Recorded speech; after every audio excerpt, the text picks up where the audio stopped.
Employment എക്സ്ചേഞ്ചിൽ register ചെയ്ത ശേഷം ദീർഘനാളായി രജിസ്ട്രേഷൻ റിന്യൂവൽ ചെയ്യാതെ മുടങ്ങിക്കിടക്കുന്നവർക്ക് സീനിയോറിറ്റി നഷ്ടപ്പെടാതെ റിന്യൂവൽ ചെയ്യാനുള്ള ഒരു അവസരം ഇപ്പോൾ ഗവൺമെൻറ് നൽകിയിരിക്കുകയാണ്. സ്പെഷ്യൽ റിന്യൂവൽ എന്ന ഓപ്ഷൻ വഴിയാണ് ഇപ്പോഴിത് നടപ്പിലാക്കുന്നത്. ഏകദേശം 31 വർഷത്തോളമായി റിന്യൂവൽ ചെയ്യാതെ മുടങ്ങിക്കിടക്കുന്ന ഐഡികൾ ഇപ്പോൾ സ്പെഷ്യൽ റിന്യൂവൽ വഴി പുതുക്കാൻ സാധിക്കുന്നതാണ്. 1994 10 മാസം മുതൽ 2025 10 മാസം വരെ പുതുക്കൽ മുടങ്ങിക്കിടക്കുന്നവർക്കാണ് ഇപ്പോൾ പുതുക്കാനുള്ള അവസരം വന്നിരിക്കുന്നത്. സ്പെഷ്യൽ റിന്യൂവൽ വഴി പുതുക്കാനുള്ള അവസാന തീയതി ഏപ്രിൽ 30 വരെയാണ്. എങ്ങനെയാണ് ഇത് പുതുക്കേണ്ടത് എന്ന് നോക്കാം. employment.kerala.gov.in എന്ന വെബ്സൈറ്റ് ഓപ്പൺ ചെയ്യുക.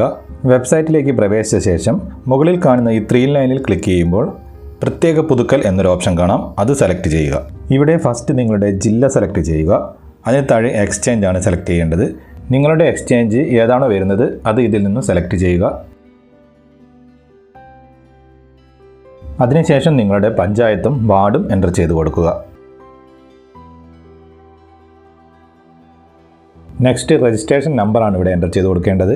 ഇത് നിങ്ങളുടെ എംപ്ലോയ്മെൻറ്റ് കാർഡിൽ നിന്നും ലഭിക്കുന്നതാണ്. ജെൻഡറും ഡേറ്റ് ഓഫ് ബർത്തും മൊബൈൽ നമ്പറും എൻ്റർ ചെയ്ത് കൊടുക്കുക. അതിന് താഴെ കാണുന്ന ക്യാപ്ച കോഡ് അതേ രീതിയിൽ എൻ്റർ ചെയ്ത ശേഷം ഗെറ്റ് ഡീറ്റെയിൽ എന്നതിൽ ക്ലിക്ക് ചെയ്യുക. ഇതിന് താഴെയായി നിങ്ങളുടെ രജിസ്ട്രേഷൻ ഡീറ്റെയിൽ കാണാൻ സാധിക്കുന്നതാണ്. ഇവിടെ കാണുന്ന സ്പെഷ്യൽ റിന്യൂവൽ എന്നതിൽ ക്ലിക്ക് ചെയ്യുക.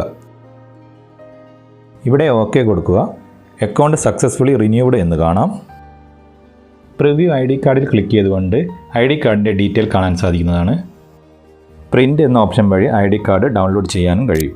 രജിസ്ട്രേഷൻ ഡീറ്റെയിലിൽ എന്തെങ്കിലും തെറ്റുണ്ടെങ്കിൽ നിങ്ങളുടെ എംപ്ലോയ്മെൻറ്റ് എക്സ്ചേഞ്ച് വിസിറ്റ് ചെയ്യാൻ വേണ്ടി പറയുന്നുണ്ട്. ഇവിടെ ഒരു ഡേറ്റും കൊടുക്കുന്നുണ്ട്. അതിന് മുന്നെയാണ് അവിടെ വിസിറ്റ് ചെയ്യേണ്ടത്.